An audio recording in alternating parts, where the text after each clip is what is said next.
এ দুনিয়ার মুসলমান,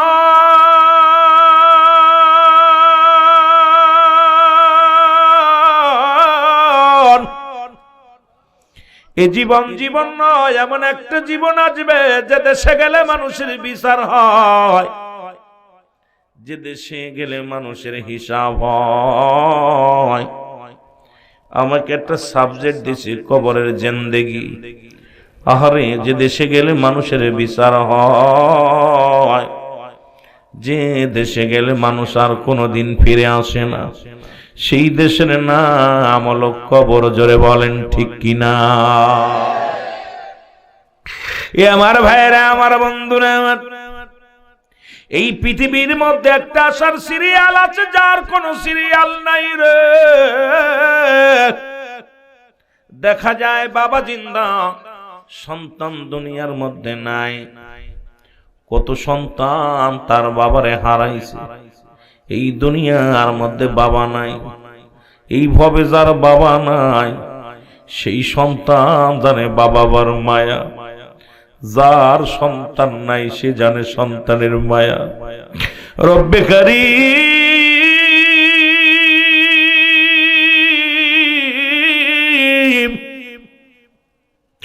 আমরা যারা বাবারে হারাইছি, যারা মারে হারাইছি, যারা দাদা দাদি হারায় ফেলেছি রে রব্বে কারীম, আজকের এই মাহফিলে বসে কান্দি। আল্লাহ, কিয়ামত পর্যন্ত আর কোন নবী আসবে না। কিয়ামত পর্যন্ত নবীদের দরজা বন্ধ। কিয়ামত পর্যন্ত তওবার দরজা খোলা। ও যুবক, মানুষের মৃত্যু হয় দুইটা টাইমে। একটা হলো রাতের বেলা, একটা হলো দিনের বেলা। দিন শুরু করেছিলাম, মৃত্যুবরণ করি নাই। রাত শুরু করেছি, মৃত্যুবরণ করি নাই। সকাল পর্যন্ত বেঁচে থাকবো কোনো গ্যারান্টি নাই, কারণ সকাল পর্যন্ত নয়, পরবর্তী সময় আমার কি নিয়ামত বয়ে আনতেছে আমি আপনি কেউ জানি না। জোরে জোরে চিল্লায় বলেন ঠিক কিনা? এ আমার ভাইয়েরা, আমার বন্ধুরা, আমি বলতেছিলাম যে কথাগুলো দিলের কান্ডা লাগা শোনো গো। সন্তানের কাঁধে বাবার লাশ, বাবার কাঁধে সন্তানের লাশ, দাদার কাঁধে নাতির লাশ। আহারে, মাঝে মাঝে কত সপ্তাহে দেখলাম একটা কলিজার টুকরা সন্তান, ও মুসলমান, হেফজখানায় কেবল লেখাপড়া করে, কয়েকটা হরফ মুখস্থ করেছে। জনম দুঃখিনী মা স্ট্রোক করে মারা গেছে। ওই সন্তান রাত্রে যখন ঈশা সালাত আদায় করার পর মা দুঃখিনীর কথা মনে পড়ছে। পাগলটা যায় দেখি রে, ফেসবুকের মধ্যে দেখলাম ওই সন্তান আরিফ নামে একটা ছেলে, এ মুসলমান, নওগাঁর জমিনে ওই কলিজার টুকরা সন্তানটা ওই রাতের অন্ধকারে মার কবরের পরে যায় এত জোরে জোরে চিল্লায় কাঁদে, মা মারে, তোরে সারা ভালো লাগে না রে মা। মা, আমি হাফেজ হয়ে কি করব? আমি বক্তা হয়ে কি করব? আমি মাওলানা হয়ে কি করব? মা, মা, এই দুনিয়ার মধ্যে তুমি আমার জগতে নাই রে। মিডিয়ার ভাইরা এটা যখন তুলে সমাজের মধ্যে ছেড়েছে, অনেক মানুষ চোখের পানি ধরে রাখতে পারে নাই। এইরকম কে যেন বাবারে হারায় ফেলেছি, মাকে হারায় ফেলেছি। যে দেশে গেলে বিচার হয়, যে দেশে গেলে হিসাব হয়, সবাই সেই দেশের যাত্রী। জোরে জোরে চিল্লায় বলা যাবে না ঠিক কিনা? এরে আজ না হয় কাল তুমি যাইবা কবরে, যাবার বেলায় দেখবে চেয়ে গো তোমার ছবি রইল পড়ে, যাবার বেলায় দেখবে চেয়ে। সবাই মহব্বতে বলেন, আজ না হয় কাল তুমি, আজ না হয় যাইবা কবরে, যাবার কালে দেখবে চেয়ে গো তোমার ছবি রইল, যাবার বেলায় দেখবে চেয়ে। তোমার দাদাই গেছে বাবাই গেছে কেউ আসলো না ফিরে, দাদাই গেছে বাবাই গেছে ফিরে, তোমার তো যাইতে হবে রে বাইরে অন্ধকার কবরে, তোমার তো যাইতে হবে রে। কত কবর ভেঙে গেছে, মাটি দেওয়ার মানুষ নাই। কত কবরের উপর দিয়ে গরু ছাগলে ঘাস খায়, কুকুর শেলে পায়খানা করে। কবর থেকে খেদানোর মতো ক্ষমতা আসেনি? কথা বলেন আছে?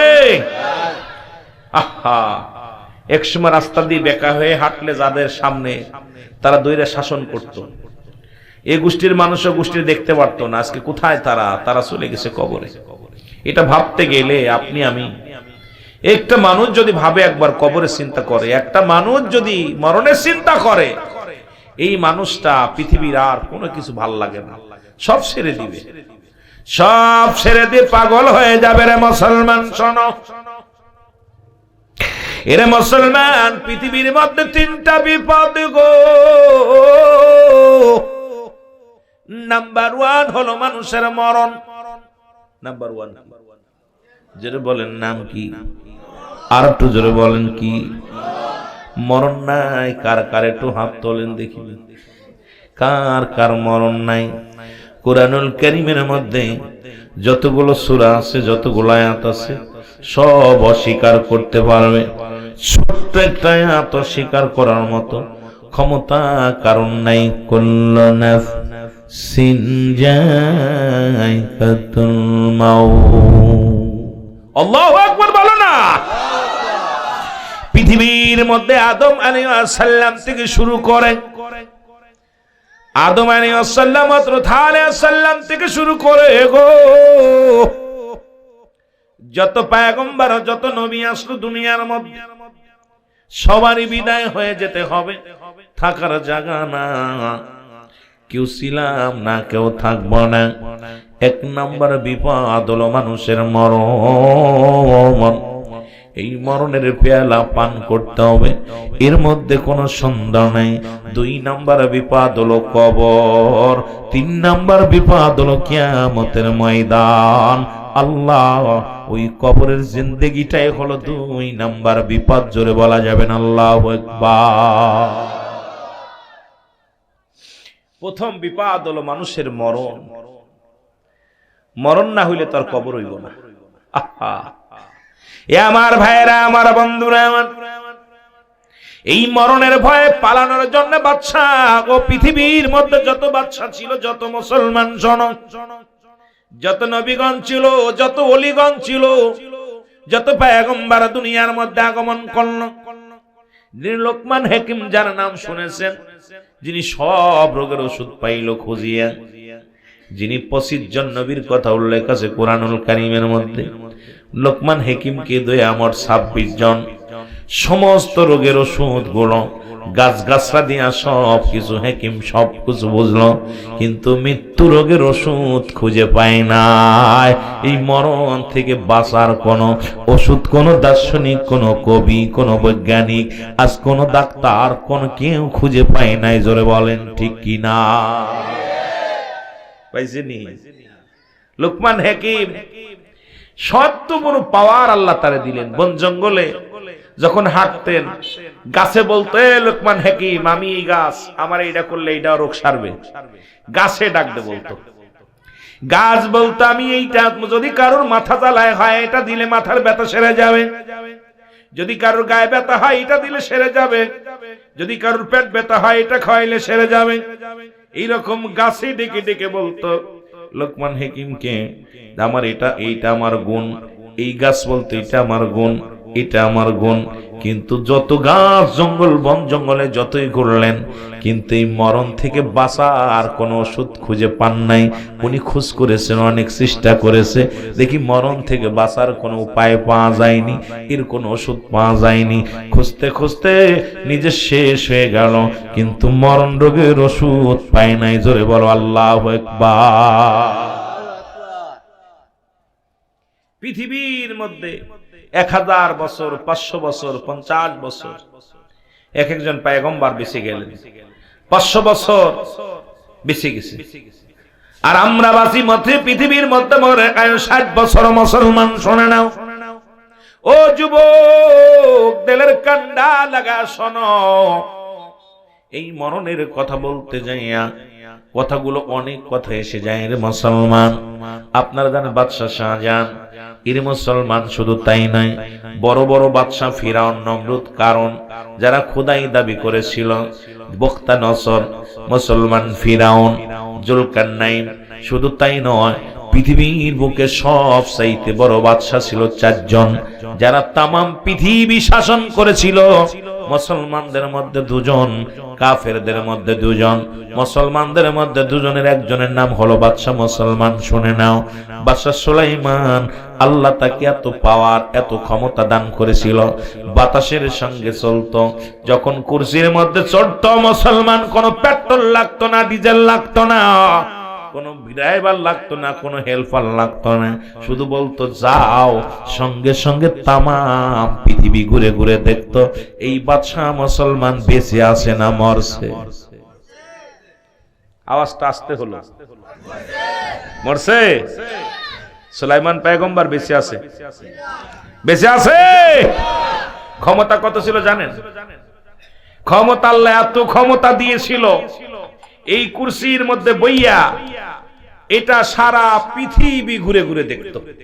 কোন পেট্রোল ডিজেল, আমাদের তো গাড়ি চালাইতে গেলে পেট্রোল লাগে, ডিজেল লাগে, ড্রাইভার লাগে, ওর কিচ্ছু লাগতো না, টায়ার টিউ কিচ্ছু লাগতো না, খালি বলতো যা ঢাকা যায় ঘুরে আসি, চলে গেছে ঢাকা, চলে যাও কোথায় রাজশাহী ঘুরে আসি, আরে চলে যা কোথায় আমেরিকা, চলে গেছে আমেরিকা। খালি বলতে দেরি, যাইতে দেরি না। এত বড় পাওয়ারফুল ক্ষমতা রাজা রব্বে কারীম তারও মারছে। জোরে বলেন ঠিক কিনা? বেঁচে আছে, সেও চলে গেছে।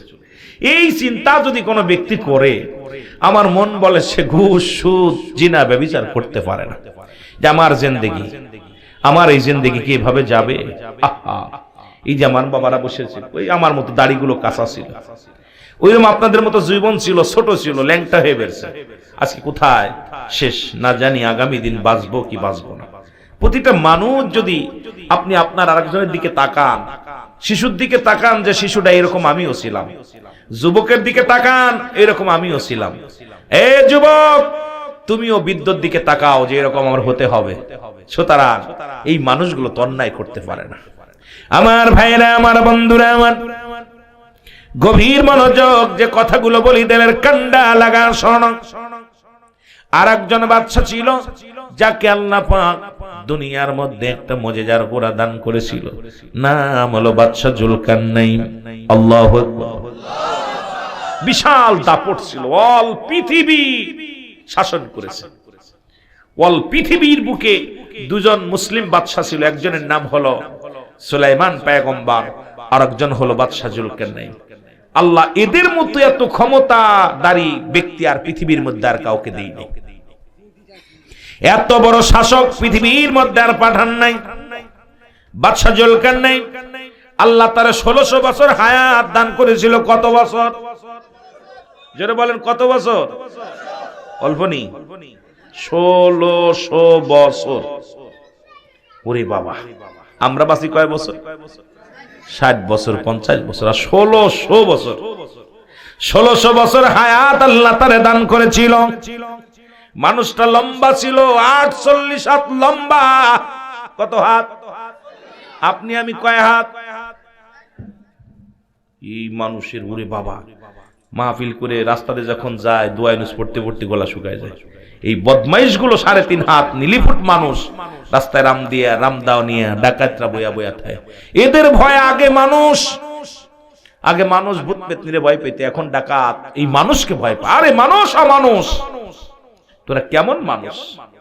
এই মানুষের ভয়ে অলরেডি বাংলাদেশের যে চিন্তায় খুন খারাপি যেভাবে বাড়ছে, আমার এই সপ্তাহে মনে 2-4টা 5-6 বার ধরা পড়ছি।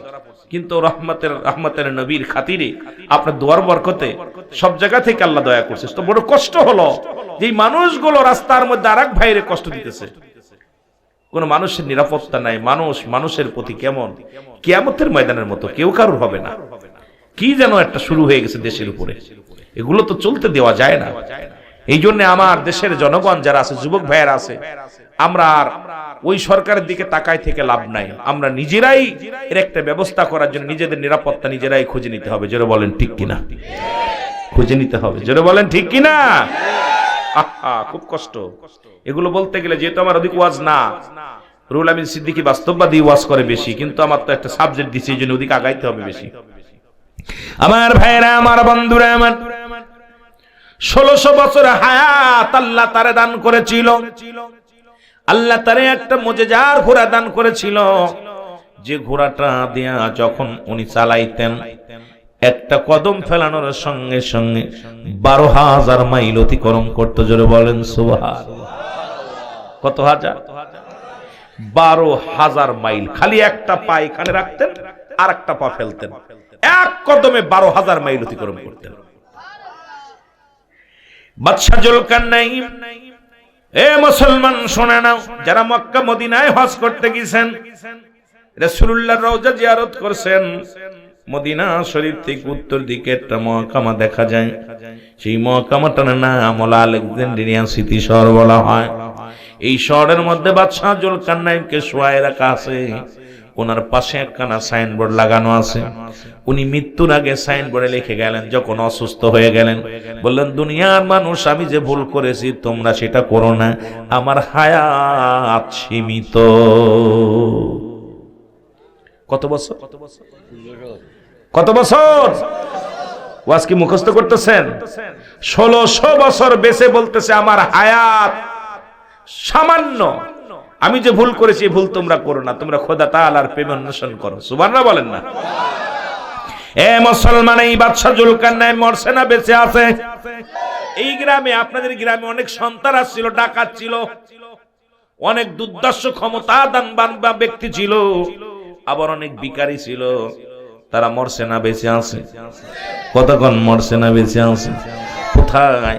ওই 3.5 হাত একটা গর্ত কবর, একদম আমার আপনার শেষ ঠিকানা। আপনার আমার শেষ ঠিকানা হলো 3.5 হাত একটা কবর। জোরে জোরে চিল্লায় বলা যাবে না আল্লাহু আকবার। এ দুনিয়ার মুসলমান,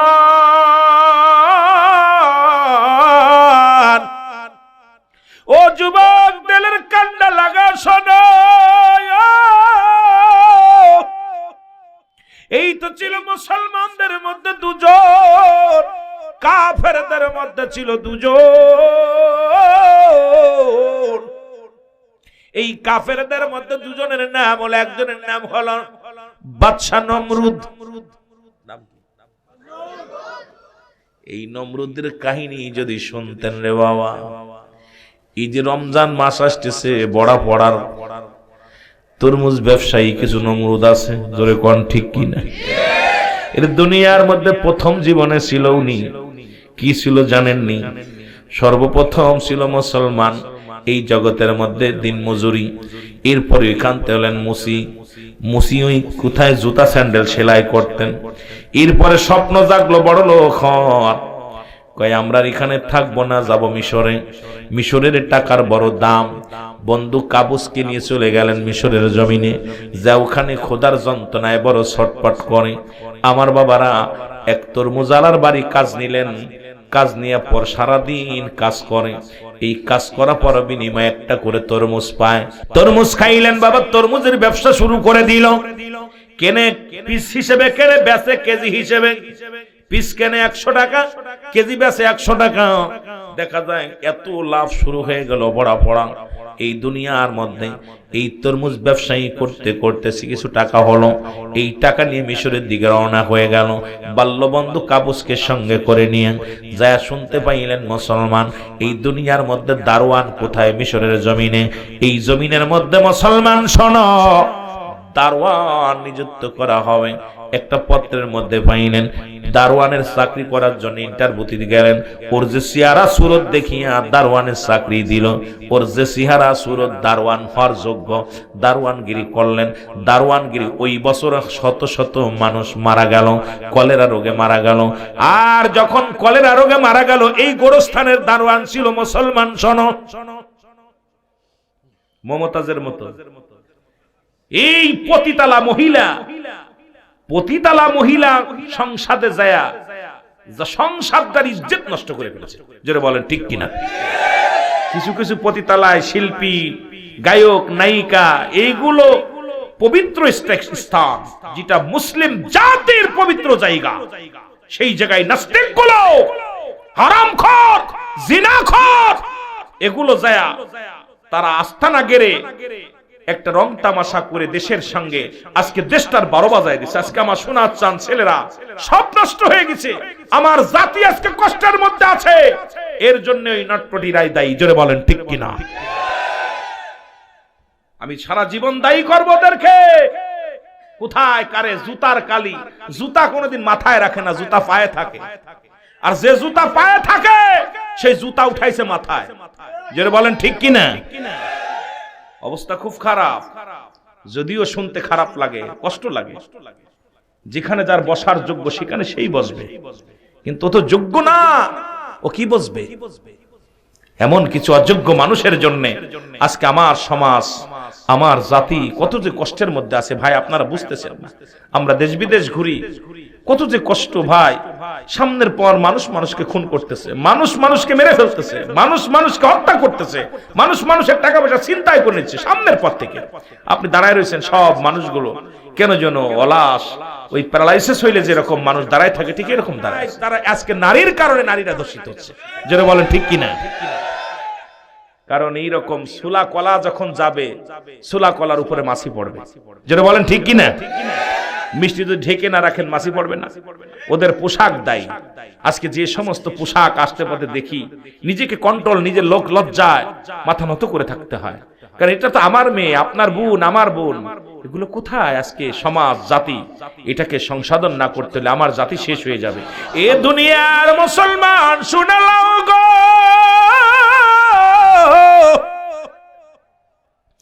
বলতেছিলাম ওই বছরে কলেরা রোগে মানুষ মারা যায়। প্রতিনিয়ত গোরস্থানের দারোয়ান কই, গোরস্থানে ঘুষ না দিলে কাউকে মাটি দিতে দেব না, গোরস্থানে ঘুষ দেওয়া লাগবে। এখন আজিমপুর গোরস্থানে একই অবস্থা, ঢাকা মুসলমান বনানী গোরস্থানে একই অবস্থা। ওরে বাবা, ওখানে গোপনে টাকা দেওয়া লাগে 5,000 10,000। যদি শুনতেন, কদিন আগে আমার এক আত্মীয় মারা গেছে, এরে মুসলমান 50,000 টাকা দিয়েও মাটি দেওয়া যায় না। জায়গাটার দাম, যারা মাটি কবর খুঁড়ছে, উপরে নিচে 5,000, গোপনে আরো 5,000। বড় কষ্ট। এখানেও ঘুষ, জীবনের শেষ বিদায়ের সময় এখানেও ঘুষ চলে, জোরে বলেন নাউজুবিল্লাহ। কোন দেশে আছেন?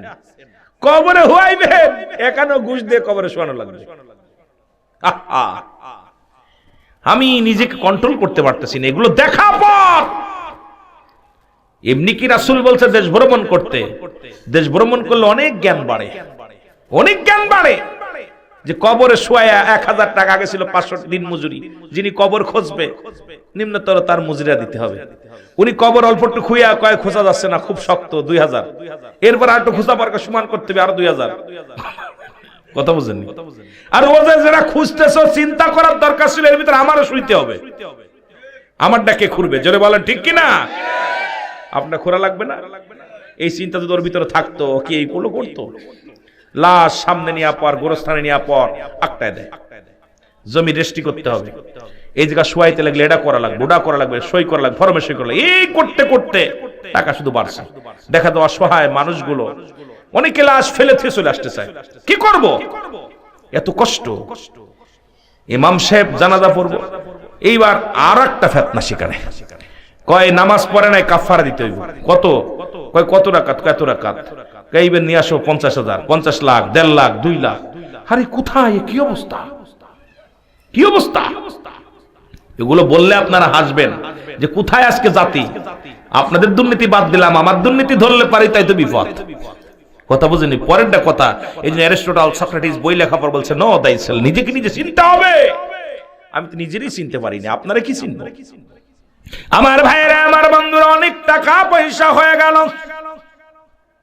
এই পয়সা করে নিয়া ও মুসলমান শোনো, ওই বছরে মুসলমান শোনো, এই টাকাগুলো নিয়ে বাদশার কাছে হাজিরা দিলেন, হুজুর এই নেন টাকাগুলো, অনেক টাকা হয়েছে। কই? আমি মানুষ যখন মাটি দিতে যেত একটা করে 1 আনা করে নিতাম, 1 আনা করে নিতাম, তাছাড়া টাকা দিতাম না। কয় তুমি রেখে দাও, আমার কি হবে, আমার বউ নাই, ছেলে নাই, মেয়ে নাই, কেউ নাই, অর্থ দিয়ে কি হবে, ডাপিনি রেখে দেন। রাজা দেখে এত ভালো মানুষ রে, এই লোকটা নিজের জন্য করে না, কত বড় বাটপার, নিজের জন্য করে নাই, এলাকার শান্তি চাইছে, মঙ্গল চাইছে, এরা তো ভালো কাজের দায়িত্ব দেওয়ার দরকার। উনি চিন্তা করেন এই দারোয়ানগিরি আর করা লাগবে না, মুসলমান শোনো। এলাকার মধ্যে উনি শুরু করে দিলেন। রাজা কয় তো তোমার অর্থের প্রতি লোভ নাই, তাহলে তোমার কাছ থেকে এই রাজ্যের যত কর আদায় করা হবে এই দায়িত্ব তোমারে দেয়া হলো, তুমি সবার করগুলো আদায় করে আমার রাজ্যে হাজির করবা। কত বড় বাটপার ফিরাউন, কথা বুঝেননি? এই নমরুদ কি করলো? কর আদায় করে, দেখে গরিবের কাছ থেকে গরিবের মাফ করে দেয়, বড় লোকের কাছে টেনে টেনে নিয়ে আসে। এই বছর এই স্বরাষ্ট্রমন্ত্রী মারা গেল, কলেরা রোগে মারা গেল। সব লোকজন গরিবরা সবাই আসলেন, সবাই বলে হুজুর যে তোর স্বরাষ্ট্রমন্ত্রী মারা গেছে, সে তো আমাদের এই ফিরাউন, এই নমরুদ, ইনি হবে একমাত্র যোগ্য ব্যক্তি যার লোভ নাই, যিনি আমাদের গরিব মানুষ আমাদের মাফ করে দিছে, খাজনা মাফ করে দিছে। এখন থেকে যার লোভ নাই, মুসলমান মন্ত্রী চিন্তা করে, প্রধানমন্ত্রী চিন্তা করে, যে ব্যক্তিরা তো লোভ নাই সবাই তার পক্ষে। ওই বছরে বিনা প্রতিদ্বন্দ্বিতায় বিনা ভোটে উনি স্বরাষ্ট্রমন্ত্রী হয়ে গেছে। জোরে বলেন আল্লাহু আকবার। আমার দেশে এরকম কিছু ফাটাকেষ্টরা হয়েছিল, তাদের কোনো নির্বাচন লাগে নাই, ভোট লাগে নাই, আশা পর দেখছি তাদের কালচার পরিবর্তন হয়ে গেছে। জোরে বলেন ঠিক কিনা? হওয়ার আগে আয় হায়, কিন্তু আমরা তো তাদের কাছে খাবার চাই নেই, পড়তে চাই নেই, চাইছি আমরা একটু শান্তি, চাইছি একটু রাস্তাঘাট, নিরাপত্তা, শান্তি মতো ছেলে মেয়ে লেখাপড়া করবে, শিক্ষা প্রতিষ্ঠান, স্কুল মাদ্রাসা, যেগুলো করলে আমরা মঙ্গল হবে, আমরা এটা চেয়েছি। আমরা তো ওদের কাছে কিছু চাই না, ওদের কাছে চাই না আমাদের বাড়ি দাও, গাড়ি দাও, আমাদের টাকা দাও, সম্পদ দাও। আপনারা কি চাইছেন? আওয়াজ কম হয়েছে। যেটা ভালো সেটা ভালো কথা বলবেন, যেটা সত্য সত্য বলবেন, পাপ হবে না, ভয়ের কোনো কারণ নাই। যে আমার দলের লোক, বরমকের দলের লোক, এইটা চিন্তা করবেন না, সত্য কথা বলবেন সবসময়, জন্য আল্লাহর আদালতে ফয়সালা পাবেন, শান্তি পাবেন। এ আমার ভাইয়েরা, আমার বন্ধুরা, আমার স্বরাষ্ট্রমন্ত্রী হয়ে গেল। ওই বছরে স্বরাষ্ট্রমন্ত্রী কে মারা গেল? প্রধানমন্ত্রী মারা গেল বিনা প্রতিদ্বন্দ্বিতায়। সমস্ত মন্ত্রীরা কয় যেহেতু এই লোকটা এত বালা, ইনি একমাত্র রাজ্য চালাতে পারবে, সবাই মিলে তাকে কি করলেন? নির্বাচিত করে মিশরের প্রধানমন্ত্রী বানায়া দিছে। জোরে বলো আল্লাহু আকবার। কোন নির্বাচন লাগে নাই, সবাই মিলা ওই লোকটারে দিল প্রধানমন্ত্রী বানায়। প্রধানমন্ত্রী হয়ে ক্ষান্ত হয় নাই। এই বাটপারদার মনে বাসনা জাগলো, যেমন মন্ত্রী হওয়া সহজ, জুতোর কালি থেকে আসলাম গোরস্থানের দারোয়ান, দারোয়ান থেকে আসলাম ইজ্জতদার, ইজ্জতদার থেকে হলাম এমপি, এমপি থেকে হলাম স্বরাষ্ট্রমন্ত্রী, স্বরাষ্ট্রমন্ত্রী থেকে হলাম প্রধানমন্ত্রী। এখন এটা যত সহজ, আল্লাহ হওয়া এর চাইতে আরো সহজ। নাউজুবিল্লাহ। চিন্তা করছেন? দেখছেন? এই যে এই জন্যই বললাম কথাটা, আজকে এই সমস্ত বদগুলোর মাঠের তো উঠে নিয়ে সংসদে নিচে গান বাজনা, নাচ নাচে, এটা আল্লাহর গজব পড়ছে। আর ওরা চিন্তা করছে আরে এমপি হওয়া যদি সহজ, তাহলে দেশটা গালের ভিতর নিয়ে কোনো ব্যাপারই না। কথা বোঝেননি? ওদের চিন্তাধারা বদলে গেছে ওখান থেকে। কিন্তু আমরা তো অনেকে বুঝি না, না বুঝার কারণে আমরা চিন্তা করি যে মনে হয় কি হচ্ছে। আরে কি হচ্ছে শোনেন, ওদের ধরছিল সেই ফিরাউনের রোগে, ওরা ধরছে সেই নমরুদের রোগে। জোরে বলেন ঠিক কিনা? অনেক খোদা হওয়া সহজ, এই চিন্তা করে খোদায় দাবি করেছিল। রব্বুল আলামিন তাকে জিন্দা রাখে নাই, তাকে দুনিয়া থেকে চিরবিদায় করে দিছে। জোরে জোরে চিল্লায় বলা যাবে না আল্লাহু আকবার। তো এমন মরা মরছে শোনেননি? এমন মরা মরছে, মরার কথা শুনলে বেশি আনন্দ পাবেন। মুসা আলাইহিস সালাম কাল্লা ওই ঘরের মধ্যে, ওনার ঘরের মধ্যে ওনাকে কি করলেন? মুসা আলাইহিস সালাম আল্লাহ রাব্বুল আলামিন ফিরাউনের ঘরেই মানুষ করলেন, লালন পালন হলেন। আবার এই ফিরাউন মুসা আলাইহিস সালামের দাওয়াত শুরু করলো। মুসা নবী হাতের লাঠি দিয়ে লম্বা আলোচনা বাবা নদী, নীল নদীর দরজা পার হয়ে গেল। নমরুদ চিন্তা করছে, ফিরাউন চিন্তা করছে, মুসা যেহেতু গেছে আমিও যেতে পারবো, কিন্তু ভয় জাগছে, না জানি ঢেউ এসে যাবে। মুসা আলাইহিস সালাম যখন ওপারে চলে গেছে, রব্বুল আলামিন ওরে পানিতে ডুবায় মারবে চিন্তা করছে। চিন্তা করে একটা মহিলা ঘোড়া পাঠায়া দিছে আল্লাহ রাব্বুল আলামিন জিবরিল আমিন রে। আর এদিক ফিরাউনের ঘোড়াটা ছিল মর্দা ঘোড়া, পুরুষ ঘোড়া, একটা মহিলা ঘোড়ার সামনে হাজির করে দিছে। আর ফিরাউনের ঘোড়া যখন লাভ দুই ঘোড়ার উপরে চড়া মারছে, আর মাছ দরিয়ায় যা পর সঙ্গে সঙ্গে দুপাশ থেকে পানি এসে বড়া বড়া ফিরাউনের ডুবায়া মারছে। জোরে বলেন আল্লাহু আকবার। আর একজন ব্যক্তি ছিল, তার নাম হলো মুসলমান। শোনো, কাবুস। মুসলমানদের মধ্যে দুজন, কাফেরদের মধ্যে দুজন। একজনের নাম হলো ফিরাউন বা নমরুদ, আর একজনের নাম হলো বুকতানসর। নাম কি? বুকতানসর। এ ছিল দুর্দর্শ সন্তারাস, লম্পট, প্রতিদিন রং বিরঙ্গের নারী পান করত। রব্বুল আলামিন সহ্য করতে পারে নাই। পৃথিবীর মধ্যে সবচাইতে জিনাখোর পুরুষ হলো, পৃথিবীর সবচাইতে জিনাখোর, সবচেয়ে দুর্নীতিবাজ একজন পৃথিবীর মধ্যে শাসক ছিল, তার নাম হলো বুকতানসর। এর মতো জিনাকারী আর পৃথিবীতে কেউ নাই। এই জিনাকারী, তার রাজ্যে যত সুন্দরী নারী ছিল, যত সুন্দরী নারী ছিল, এই নারীগুলো তার ভোগ করা পেশা ছিল। আর এই নারী যত অস্বীকৃতি জানাতো তার বাবাকে হত্যা করা হতো। তার উজিরকে পাঠিয়ে দিত মহল্লায়, আজকে এই মহল্লায় যাবা, সুন্দরী প্রতিযোগিতা হতো, সব মেয়েদেরকে ঘরের ভিতর লুকায় রাখতো। ইতিহাসগুলো না পড়লে তো আপনারা জানবেন না। এই সমস্ত আলোচনা দরকার, যেগুলো একান্ত প্রয়োজন। এরা কি করতো জানেন? রাতের অন্ধকারে পাঠিয়ে দিত বাড়িতে বাড়িতে, খুঁজে খুঁজে ভালো মেয়েগুলো লাইন ধরতো। প্রতিদিন একবার যে মেয়েকে পান করছে আর দ্বিতীয়বার সে মেয়ের কাছে যায়নি, তাকে হত্যা করা হতো, এমনকি তাকে বাইজি বানিয়ে রাখা হতো। এই সবচেয়ে দুর্দর্শ জিনাখোর ছিল তৎকালীন জামানায় বুকতানসর। তাকে আল্লাহ তামাম পৃথিবীর ক্ষমতা দিয়েছিল। দেওয়ার কারণ কি জানেন? দেওয়ার কারণ হলো, দেখি মুসলমানরা আমাকে ভুলে যায় কিনা, না কাফেররা আমাকে ভুলে যায়। এই জন্য দুজন চারজন কল পৃথিবীর ক্ষমতা আল্লাহ দান করেছিল, কিন্তু তাদের আল্লাহ নিয়ে গেছে না বেঁচে আছে। আমার ভাইরা, আমার বন্ধুরা, আমার তাদের আল্লাহ দুনিয়া থেকে নিয়ে গেছে।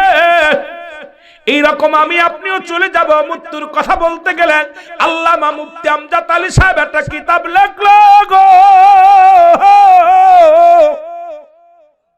কিতাবের নাম্বার শরিয়াত।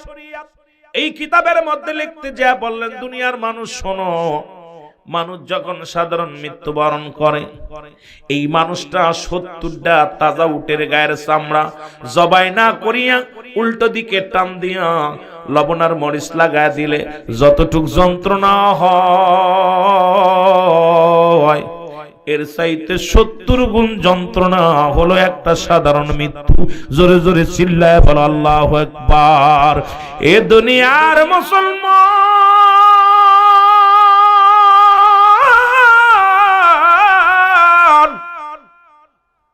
যে কথা বলতেছিলাম, স্রষ্টার মৃত্যু নাই, সৃষ্টির মৃত্যু আছে গো। এই মরণের পেয়ালা পান করা লাগবে। ও মুসলমান, এই মৃত্যু যদি এত কঠিন হয়, তবে ইমানদারের মৃত্যুটা কেমন হবে শুনে নাও। আটা গোলায়া খামির বানায়া, এই খামিরের মধ্যে যদি একটা চুল পড়ে, এই চুলটা টান দিয়ে বাইর করলে যেমন অনাসে বাইর হয়ে যায়, সাধারণ মুসলমান ইমানদারের মৃত্যুটা ঠিক অনাসে এমনি হবে। ওরে মুসলমান শুনে নাও। আর ওই মৃত্যু যদি যারা মৃত্যুকালে যারা পায়খানা করে দেয়, মরণের সময় যারা মুসলমান প্রস্রাব করে দেয় রে, মরণের সময় যাদের চোখ দুটি বড় বড় হয়ে যায়, মরণের সময় যাদের জিহ্বা বাইর হয়ে যায়, তাদের মরণটা কত কঠিন হয়। জোরে বলেন ঠিক কিনা? এই জন্য আমি বলি, কার জন্য তুমি সুদ খাও, কার জন্য তুমি ঘুষ খাও, কার জন্য দুনিয়ার সম্পদ করো, কার জন্য তুমি পরের মাথায় বাড়ি মারো, লুটতারাজ করো, ডাকাতি করো, হামলা করো? ও মুসলমান, এই পৃথিবীর সম্পদ খাবে লোকে, তোমার দেহ খাবে পোকে। কারণ এই পোকা মাকড়ে খাবে তোমার এই গোরস্থানে। ও আমার বাবারা, আমার শুনে নাও, আল্লাহ কয় কুল্লু মান আলাইহা ফান। আল্লাহ কয় বান্দারে, এই জমিনটা আমি রাখবো না, এই জমিনটা আমি চূর্ণ বিচ্ছিন্ন করে দিব। এই জমিনের মধ্যে যা কিছু আছে আমি আল্লাহ সব কিছু চূর্ণ বিচ্ছিন্ন করে দিব। এই জমিনের মাটিগুলো পোড়ায় তামা বানায়া দিব, এই জমিনের পানিগুলো পোড়ায় আমি ছাই বানায়া দিব। এই জমিনের মধ্যে কিচ্ছু বলতে কিচ্ছু যেদিন থাকবে না, সেদিন থাকবো শুধু আমি আল্লাহ। আমি থাকবো আমার নবীর ভালোবাসা নিয়ে। আরে ভাই, এরে ভাই শুনে নাও, এই মরণের ভিতর পড়ে থাকলে অনেক সময় নষ্ট হয়ে যাবে আপনাদের। 2 নাম্বার বিপদ হলো কবর।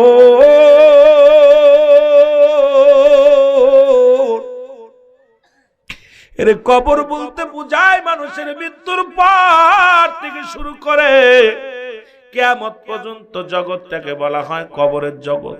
ও আমার বাবারা, আমার দিলের কান্ডা লাগা শুনে নাও, এই কবরটা এত বড় ভয়াবহ, কবরের জিন্দেগি আরো ভয়াবহ রে মুসলমান। যে দেশে কোনো বাতি নাই, যে দেশে কোনো বন্ধু নাই, যে দেশে কোনো সাথী নাই, যে দেশে কেউ পাবা না, তোমরা আপনজন পাবা না, এই কবর দেশে যাইতে হবে। ও আমার যুবক বাবারা, এর বুড়া হয়ে মরবা, কোনো গ্যারান্টি নাই। আজকে বাঁচে থাকবা, গ্যারান্টি নাই। 10 মিনিট পরে মরবা, গ্যারান্টি নাই। কখন যেন কে চলে যায়। রব্বে কারীম, আমাদের মরণের আগে ইমানটা তাজা করে দিও, আর ওই কবরের জিন্দেগিটা আমাদের ভালো করে দিও। জোরে বলেন আল্লাহু আকবার। এ আমার ভাইরা, আমার বন্ধুরা, আমার কবরে কোনো সকাল আর বিকেল নাই রে। ওই কবরে কোন রাত আর দিন নাই। কবরের শুরু আছে, শেষ হলো কিয়ামত পর্যন্ত।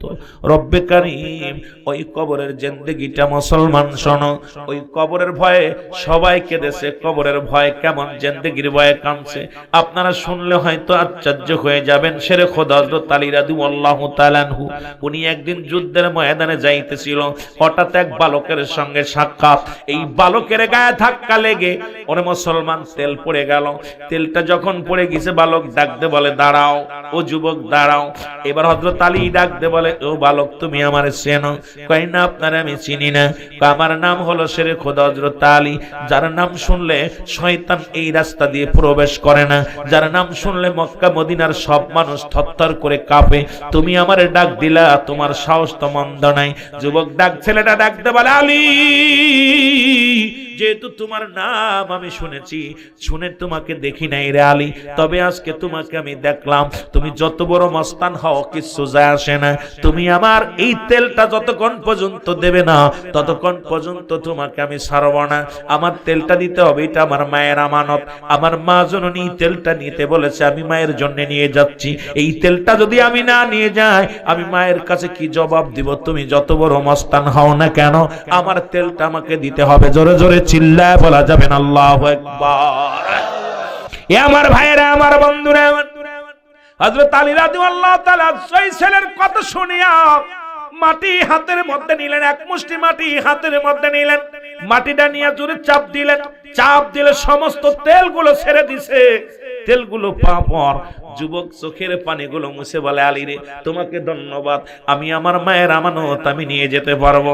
তুমি যত বড় বীর হও মনে কিছু করো না, কারণ আমার মায়ের চাইতে তুমি বড় না। এই দুনিয়ার মধ্যে আমার মা আমার কাছে সব চাইতে প্রিয়। এই দুনিয়ার মধ্যে আমার মায়ের আমানত সব চাইতে প্রিয়। সব চাইতে আমার কাছে মায়ের হুকুমটা আমার বড়।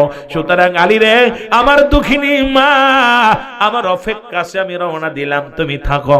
তেলের টা নিয়ে নাচতে নাচতে যুবক রওনা দিছে। পিছন থেকে আলী রাদিয়াল্লাহু তাআলা উনি রওনা দিছে। পিছন থেকে মাটি ডাক দেয়, আলী। শেরে খোদা হযরত আলী পিছন দিকে তাকায়, দেখে রে কোন মানুষ দেখা যায় না, শুধু আওয়াজ শোনা যায়। আলী বলে, কে রে, তুমি আমারে ডাক দিলা? এরে আবার ডাক দেয়, আলী। আবার ডাক দেয় আলী, তিনবার ডাক দিলেন। হযরত আলী বলে, কে তুমি? তোমার মায়ের পুত, তুমি আমারে পিছন থেকে ডাক দাও। তুমি কি জানো না আমি শেরে খোদা? হযরত আলী, এত বড় সাহস থাকলে আমার সামনে আসো। পিছন থেকে আওয়াজ আসে, আলী রে শুনে রাখো, আমি সামনেও আছি, পিছেও আছি, ডানিও আছি, বামেও আছি। আলী রে শোনো, এরে আমি কোন মানুষ নয়, আমি জমিন, আমি মাটি। জোরে জোরে চিল্লায়া বলা যাবে না আল্লাহু আকবার। যে দেশে কোনো বাই থাকবে না, যে দেশে কোনো বাতি থাকবে না, সবাই সেই দেশের যাত্রী, সেই দেশে আমাদের ঘুমাইতে হবে। শেরে খোদা হযরত আলী ডাক দে বলে, মাটি রে তুমি আমারে ডাকলে কি হয়েছে বলো? বলে, আলী রে তুমি কি জানো না, তুমি আমাকে যখন ধরে চাপ দিছো আমার প্রতিটা হাড্ডি ভেঙে গেছে রে আলী। তুমি জেনে রাখো, কিছুদিন পরে আমার ভিতরে তুমি আসবা। কিছুদিন পরে তুমি, আর কিছুদিন পরে তুমি আমার ভিতরে আসবা। আলীরে তুমি জেনে রাখো, তোমাকে আমি জানায়া দিলাম, সেদিন আমি এমন জোরে একটা চাপ দিব, সেদিন তোমার হাড্ডিগুলো ভেঙে যাবে, সেদিন কেউ তোমার দেহ রক্ষা করতে পারবে না। রে আলী, তোমার আজকে যেমন তোমার গায়ে বল আছে, তুমি কিছুদিন পরে আমার ভিতরে আসবা, সেদিন আমি তোমাকে দেখে নিব। শেরে খোদা হযরত আলী চোখের পানি ছেড়ে কাঁদে। হযরত আলী যিনি মুসলমান, ইসলামের চতুর্থ খলিফা, রব্বুল আলামিনের হাবিব, আমার আপনার হাবিব 10 জন সাহাবীকে জান্নাতের সার্টিফিকেট দিয়েছিলেন। তাদের মধ্যে 4 নাম্বার হলো হযরত আলী রাদিয়াল্লাহু তাআলা আনহু। আপনারা সবাই জানেন, নবীজি বলছেন হযরত আবু বকর ফিল জান্নাতি, হযরত আলী, হযরত উমর ফারুক রাদিয়াল্লাহু তাআলা ফিল জান্নাতি, হযরত উসমান গনি রাদিয়াল্লাহু তাআলা ফিল জান্নাতি, হযরত আলী রাদিয়াল্লাহু তাআলা ফিল জান্নাতি। রাসূলুল্লাহ নিজে 10 জন সাহাবীর সার্টিফিকেট দিয়েছে জান্নাতের, তার মধ্যে আলী হলো 4th নাম্বার। হযরত আলী বাড়ি চলে গেলেন কাঁদতে কাঁদতে। ওই বছরেই মুসলমান ঈদুল ফিতরের নামাজ শেষ করে রাসূলুল্লাহ সালাম ফিরাইলেন, আসসালামু আলাইকুম ওয়া রাহমাতুল্লাহ, আসসালামু আলাইকুম ওয়া রাহমাতুল্লাহ। নবীজি তাকায় দেখে হযরত আলী পিছনে নাই। রাসূলুল্লাহ বলে, আমার আলী কই রে, আমার আলী কই? সাহাবীরা বলে, হুজুর আলীকে দেখলাম নামাজ শেষ করে কাঁদতে কাঁদতে রওনা দিছে। রাসূলুল্লাহ বললেন, ওদিন ওয়াজ করলেন, 1 নাম্বার ওয়াজ, আজকে ঈদের ময়দানে 3 শ্রেণী মানুষের দোয়া কবুল হবে না, তার মধ্যে 1 নাম্বার হলো পিতা মাতার নাফরমানি সন্তান। আল্লাহ, আজকে প্রতিটা বাড়ির মধ্যে, প্রতিটা ঘরের মধ্যে পিতামাতার নাফরমানি সন্তানের অভাব নাই। এর 1 নম্বরে হলো পিতামাতার নাফরমানি সন্তান, 2 নম্বর এতিমের মাল ভক্ষণকারী, 3 নম্বর হলো গীবতখোর। রাসূলুল্লাহ বলেন, 3টা জিনিস যে ব্যক্তি পায়া রাসূলুল্লাহর কাছে জানায়া দিলেন জিবরিল আমিন, কয় হুজুর তারা ধ্বংস হয়ে যাবে। 1 নম্বর হলো যারা পিতামাতা বেঁচে থাকতে গুনাহ মাফ করে নিল না, এদের মতো কপাল পোড়া মানুষ আর দুনিয়ায় নাই। নবী বললেন আমিন। 2 নম্বর বলেন, মাহে রমজান মাসে রোজার মাস, এই রমজান মাসের পবিত্রতা যে ব্যক্তি রক্ষা করলো না, এই ব্যক্তি ধ্বংস হয়ে যাক। নবী বললেন আমিন। এবার 3 নম্বরে, যিনি রাসূলের রাসূল পাক সাল্লাল্লাহু আলাইহি সাল্লাম নাম শুনিয়া যিনি নবীর উপরে দুরূদ পড়ল না, সেও যেন ধ্বংস হয়ে যায়। নবী বললেন আমিন। এ মুসলমান, কবির মনোযোগ শুনে লাও গো। শেরে খোদা হযরত আলী বাড়িতে চলে গেলেন। রাসূলুল্লাহ নামাজ শেষ করে আসলেন। নবীজি আসিয়া ডাক দিলেন, আলী। আলী দরজা খুলে দিলেন। আলী থরথর করে কাঁপতেছে আর কাঁদতেছেন।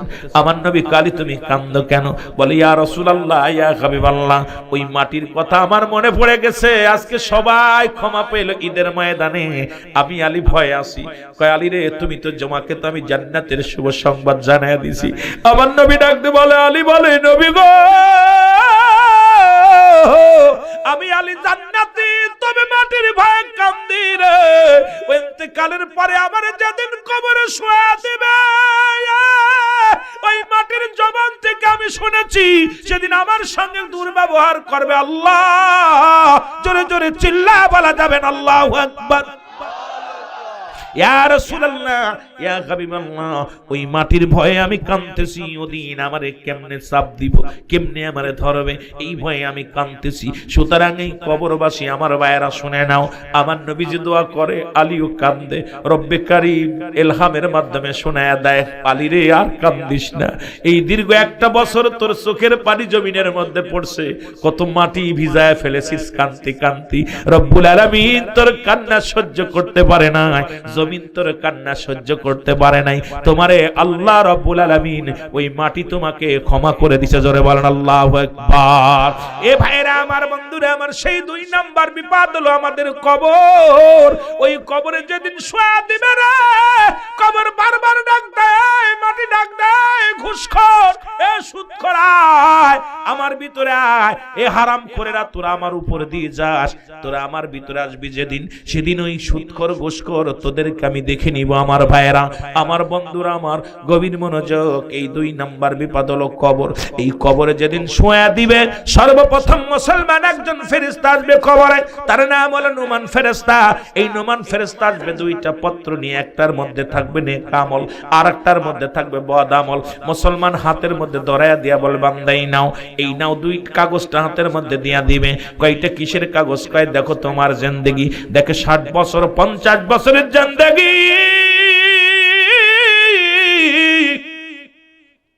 বান্দা যত আমলগুলো করেছো, এবার দেখে বান্দা বড় খুশি হয়ে যাবে, বলবে এই নাও তুমি লিখে দাও তাড়াতাড়ি। কয় আমি লিখবো কেমনে, আমার কাছে তো কোনো কলম নাই। বলবে বান্দারে কলম তোমার ডান হাতের শাহাদাত আঙ্গুল মোবারক। এ বান্দা তোমার শাহাদাত আঙ্গুল মোবারক। বলে আমি কলম পাইলাম, কালি পাবো কই? বলে কালি হলো তোমার মুখের থুতু মোবারক। বলে কালিও পাইলাম, আমি কাগজ পাবো কই? বলে কাগজ হলো ওই যে আপনাদের 3 টুকরা কাপড়ের কাপড় দেয়া হয়, প্রথম কাপড়ের কাপড়টা টান খুলে নিবে রে বান্দা, নিয়া বলবে এই নাও তুমি লিখে দাও। সেকেন্ডের মধ্যে লেখা হয়ে যাবে রে ভাই। এ মুসলমান, এবার ওই কাগজটা টান দেয়া কাপড়ের কাপড় টান দিয়ে খুলে নিবেন, এরপর আরেকটা কাপড় আপনার হাতে দিবে, বলে বান্দা লেখো। বলে এটা দেখবে তখন বান্দা কত রাকাত নামাজ ছেড়ে দিছো, কত ওয়াক্ত নামাজ কাজা দিছো, কত জায়গা অন্যায় করেছো, কত জায়গা জুলুম করেছো, কত জায়গা তুমি অন্যায় পথে পা বাড়াইছো, কোথায় তুমি কোন মহিলা নিয়ে গল্প করেছো, কোথায় তুমি রোজা ভাঙছো রে বান্দা। সমস্ত কিছু তোমার সামনে যখন হাজির হয়ে যাবে, বান্দা বলবে আমি লিখতে পারবো না, আমার তুমি মাফ করো। ও আমার বাবারা, আমার বন্ধুরা আমার, শুনে নাও, তখন মুসলমান ফেরেশতা বলবে বান্দা এই নাও তুমি লিখে দাও।